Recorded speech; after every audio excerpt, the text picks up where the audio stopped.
Bonjour les enfants et bienvenue pour une nouvelle histoire.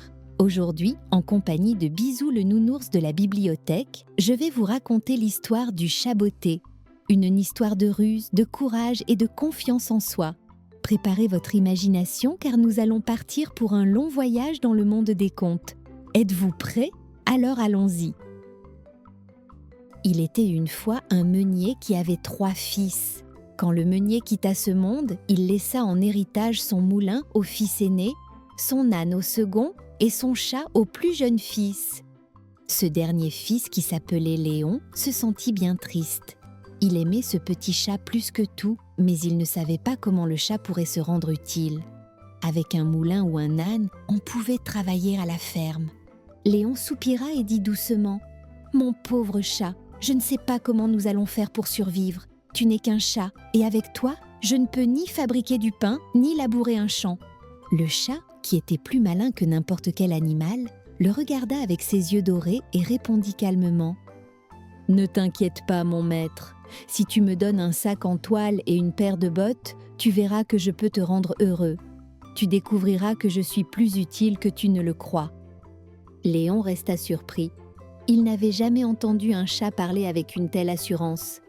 Il réfléchit pendant un long moment, puis hocha la tête. « Très bien, mon ami, je vais te trouver ce que tu demandes. » Il vendit quelques habits qu'il possédait, acheta une paire de bottes bien solides pour le chat et un sac bien cousu. Le chat s'habilla avec confiance. Il serra les lacets de ses bottes, prit son sac et se sentit tel un voyageur prêt pour une grande aventure.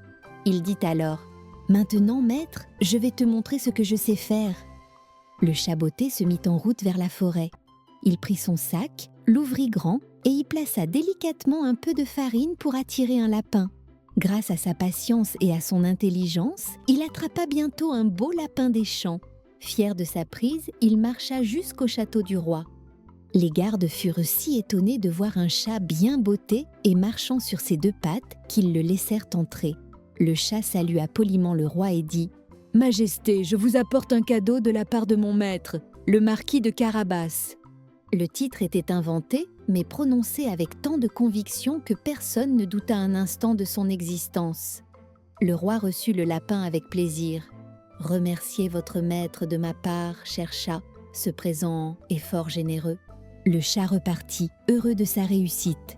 Il attrapa d'autres gibiers dans les jours qui suivirent, et chaque fois, il les porta au roi en disant qu'ils venaient du marquis de Carabas. Le roi, intrigué, commença à penser que ce marquis était un homme admirable. Un jour, le roi décida de faire une promenade en carrosse avec sa fille, la princesse. Elle était douce, gentille et toujours souriante. Le chat, qui connaissait bien leurs habitudes, courut chez son maître Léon et lui dit « Maître, si vous suivez bien mes consignes, votre fortune sera assurée. Allez vous baigner dans la rivière qui se trouve plus loin, je m'occuperai du reste. » Léon, qui avait appris à faire confiance à son chat, alla dans l'eau sans poser de questions. Pendant qu'il nageait, le chat botté cacha soigneusement ses vêtements derrière un buisson. Quand le carrosse du roi approcha, le chat se mit à appeler très fort. « Au secours! Au secours! Le marquis de Carabas se noie, on lui a volé ses vêtements !» Le roi fit arrêter aussitôt son carrosse. Il reconnut le chat élégant qui lui apportait des cadeaux depuis des semaines. Il fit sortir Léon de la rivière et ordonna qu'on lui apporte des habits magnifiques de sa propre garde-robe royale.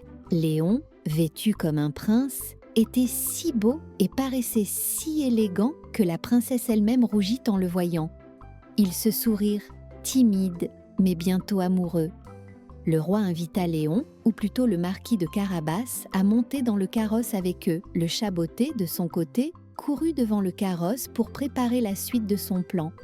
Le chat arriva dans un grand champ où travaillaient plusieurs paysans. « Bonnes gens, dit-il avec sérieux, dans peu de temps, le roi passera ici. S'il vous demande à qui appartiennent ces champs, répondez qu'ils sont au marquis de Carabas. Si vous faites cela, vous aurez ma gratitude. » Les paysans, surpris mais amusés par un chat qui parle, acceptèrent de jouer le jeu.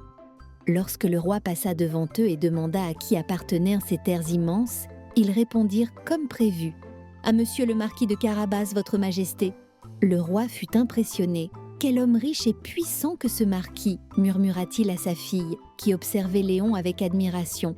Le Chaboté continua son chemin jusqu'au château d'un ogre puissant, réputé pour sa grande magie. Ce château était entouré de jardins parfaits et de grands murs. Le chat entra avec assurance. « Monsieur l'ogre, j'ai entendu dire que vous étiez capable de faire des choses extraordinaires. Est-il vrai que vous pouvez vous transformer en n'importe quel animal ?»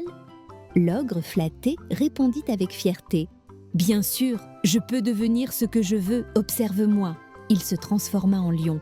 Sa crinière imposante et son regard féroce firent reculer le chat, qui trembla légèrement mais resta courageux.